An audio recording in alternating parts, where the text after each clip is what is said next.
Hi friends, உங்களுக்கு கத்திரிக்காய் ரொம்ப பிடிக்குமா? அப்போ இந்த ரெசிபி உங்களுக்கு தான். உங்கள் ஃப்ரெண்ட்ஸுக்கும் கத்திரிக்காய் ரொம்ப பிடிக்கும்னா கண்டிப்பாக இந்த வீடியோவை ஷேர் பண்ணுங்கள். இப்போ வீடியோக்குள்ளே போகலாம் வாங்க. இப்போ நான் 4 கத்திரிக்காய் எடுத்திருக்கேன். கத்திரிக்காயை கழுவி இந்த மாதிரி சின்ன சின்ன துண்டாக வெட்டி எடுத்துக்கலாம்.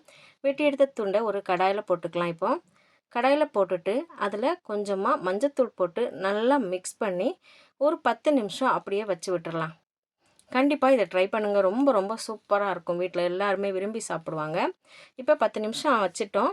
அடுத்து நம்ம என்ன பண்ண போகிறோம்னா, அடுப்பில் ஒரு கடாய் வச்சு நல்லெண்ணெய் ஊற்றி, நல்லெண்ணெய் சூடானதும் கடுகு, கூடவே கொஞ்சமாக வெந்தயம், அதுக்கப்புறம் பூண்டு சாப்பிட்றதுக்கு நல்லா டேஸ்ட்டாக இருக்கும். உங்களுக்கு எவ்வளோ பூண்டு தேவையோ அவ்வளோ போடுங்க. அடுத்தது காஞ்ச மிளகாய், கருவேப்பிலை இது எல்லாமே போட்டு நல்லா பொரிச்சிடலாம். பொரிஞ்சதுக்கப்புறம் நம்ம மஞ்சத்தூள் போட்டு ரெடி பண்ணி வச்சுருக்க கத்திரிக்காயை போட்டு நல்லா மிக்ஸ் பண்ணிடலாம். இது 10 நாள் ஆனாலும் கெட்டு போகாதுங்க. வச்சு சாப்பிட்லாம். ரொம்ப டேஸ்ட்டாக இருக்கும். கண்டிப்பாக நீங்கள் இதை பண்ணி பாருங்கள். இப்போ பாதி வெந்துடுச்சு. இந்த டைமில் நான் கொஞ்சமாக உப்பு சேர்க்க போகிறேன். ஏன் முதல்ல உப்பு போடலைன்னா, உப்பு ஃபஸ்ட்டே போட்டோன்னா நிறைய கத்திரிக்காய் இருக்க மாதிரி இருக்குல்ல, அதனால உப்போட அளவு அதிகமாக போகிறதுக்கு வாய்ப்பு இருக்குது. இப்போ நீங்கள் நான் என்ன ரெசிபி பண்ணுறேன்னு கண்டுபிடிச்சிட்டிங்களா? கண்டுபிடிச்சிருக்க வாய்ப்பே இல்லை. நானே சொல்லிடுறேன். நான் பண்ண போகிறது கத்திரிக்காய் ஊறுகாய். இப்போ உப்பு போட்டு நல்லா கிண்டி விட்டோம். தண்ணி சேர்க்கவே கூடாது. இப்போ 1 ஸ்பூன் மிளகாய்த்தூள் சேர்த்துருக்கிறேன். மிளகாய்த்தூள் என்னுடைய மிளகாய்த்தூள் கொஞ்சம் காரம், அதனால தான் நான் 1 ஸ்பூன் சேர்த்துருக்கேன். உங்களுடைய மிளகாய்த்தூள் காரம் கம்மியாக இருந்தால் நீங்கள் கொஞ்சம் அதிகமாக சேர்த்துக்கலாம்.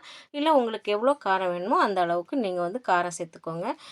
இந்த டைமில் ஒரு 50 ml வினிகர் சேர்த்துருக்கிறேன். அதையும் சேர்த்து நல்லா கிண்டி விடலாம். தண்ணி சேர்க்கவே கூடாது. இந்த வினிகருக்கு பதிலாக நீங்கள் புளி கூட கரைச்சி சேர்த்துக்கலாம். புளி இல்லாட்டி வினிகர் ஏதாவது ஒன்று சேர்த்துக்கோங்க. இப்போ பார்த்திங்கன்னா நல்லா கத்திரிக்காய் வெந்து அப்படி கொலகொலன்னு ஆகுது பாருங்களேன். இந்த மாதிரி தான் நல்லா கொலகொலன்னு ஆகணும். கொலகொலன்னு ஆகி நம்ம ஊற்றின எண்ணெய் திரும்ப பிரிஞ்சு வரணும். அது வரைக்கும் நம்ம நல்லா கிண்டி விட்டே இருக்கணும். உங்களுக்கு கிண்டி விட முடியாத டைமில் சிம்மில் வச்சு மூடி போட்டு வச்சுருங்க.